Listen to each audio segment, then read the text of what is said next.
Daniel chapter 8 presents one of the most detailed prophetic visions in the Old Testament, combining historical foresight with theological depth. The chapter is set during the reign of Belshazzar around 550 BC and reveals a symbolic portrayal of successive world empires and the future period of persecution for God's people. Through vivid imagery, that is a ram, a goat, and a little horn, Daniel's vision foretells the rise and fall of the Medo-Persian Empire, the Greek empires, and the emergence of a tyrannical ruler known as Antiochus IV. Beyond its historical fulfillment, the prophecy serves as a typological foreshadowing of the ultimate antichrist figure, emphasizing God's sovereignty over history and his ultimate triumph over evil.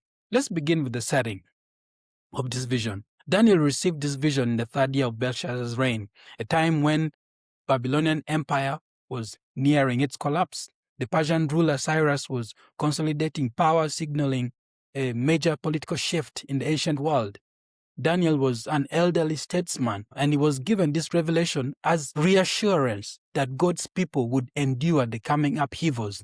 The vision took place in the citadel of Susa, as we read, a significant Persian city that would later become the empire's administrative capital. Daniel's mention of the Ulai Canal grounds the vision in a real geographical context, underscoring that divine revelation intersects with human history. Now let's go to the content of the vision: the ram, the goat, and the little horn. This vision unfolds in three symbolic scenes, each representing a major phase in the unfolding of world empires.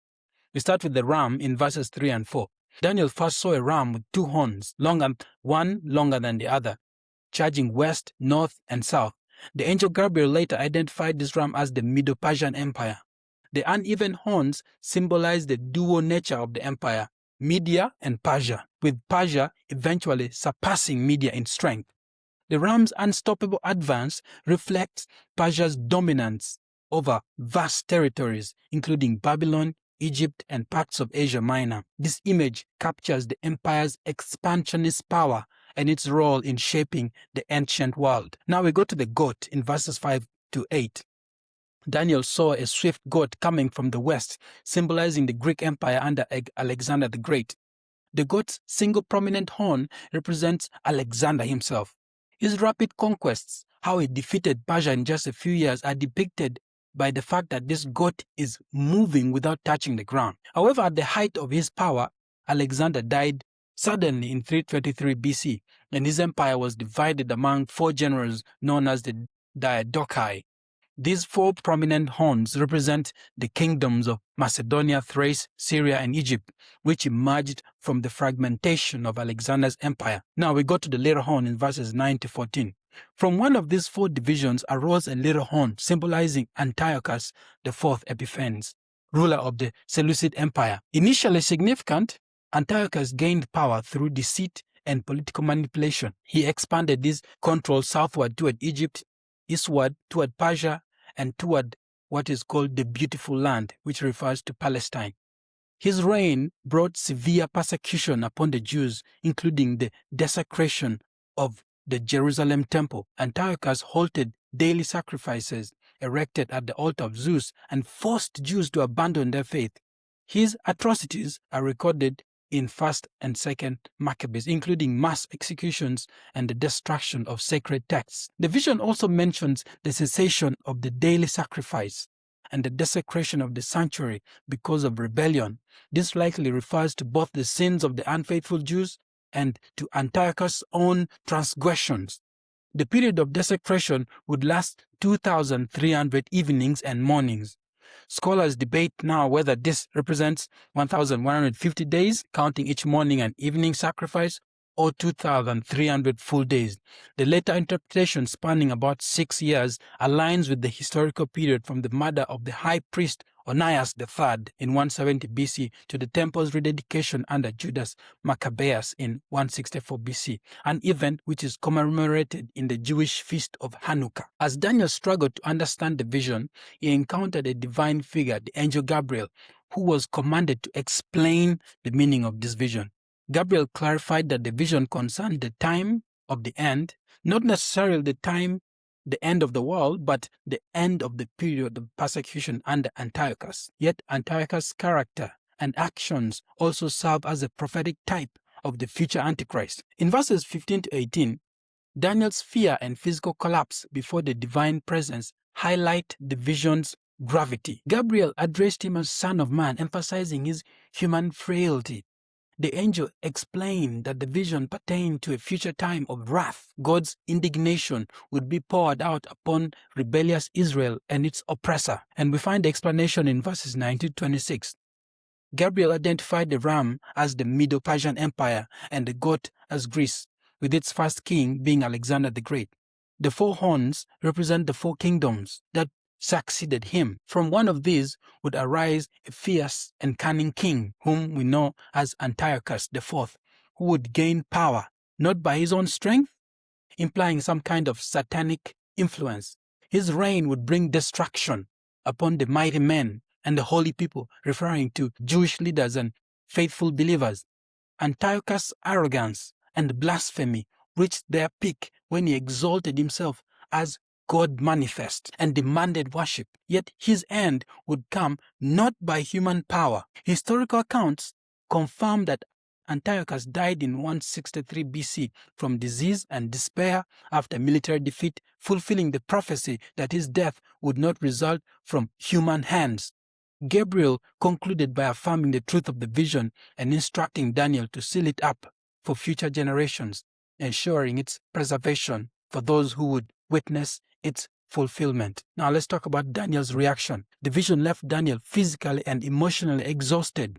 He was ill for several days, overwhelmed by the horror of what he had seen. Nevertheless, he resumed his duties in the royal court, demonstrating faithfulness despite his distress. Daniel admitted that he did not fully understand the vision, reflecting the mystery of divine revelation. His confusion mirrors that of later readers who continue to wrestle with the prophetic symbolism and its implications for history and the Christian faith. Now let's talk about the theological and prophetic significance of this vision. The vision of Daniel 8 serves multiple purposes: historical, theological, and prophetic.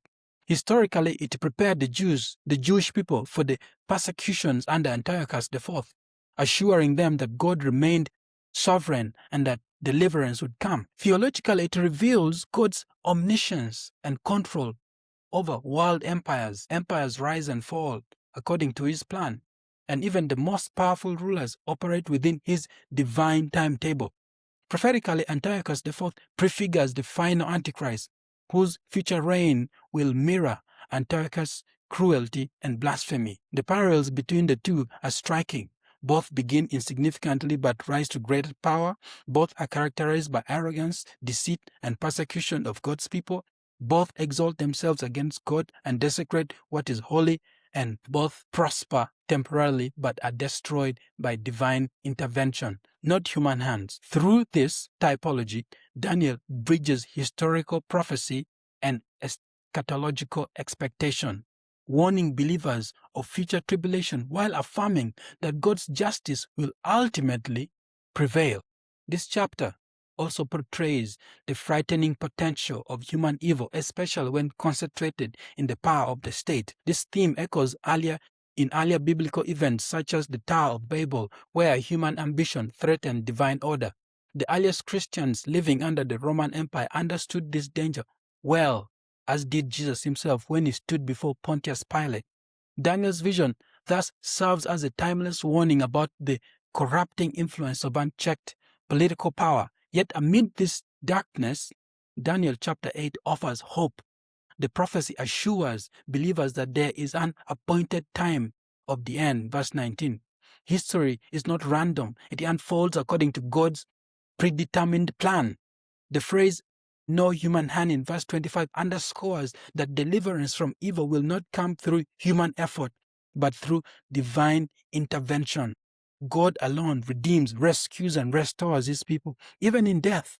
The gospel promises resurrection and victory through God's sovereign power. Finally, Daniel's vision reveals the paradox of history. While human events often appear chaotic and unpredictable, They are ultimately governed by God's sovereign will. When viewed narrowly, history seems filled with turmoil, but when seen through the wide lens of divine providence, it tells a story of order, purpose, and redemption.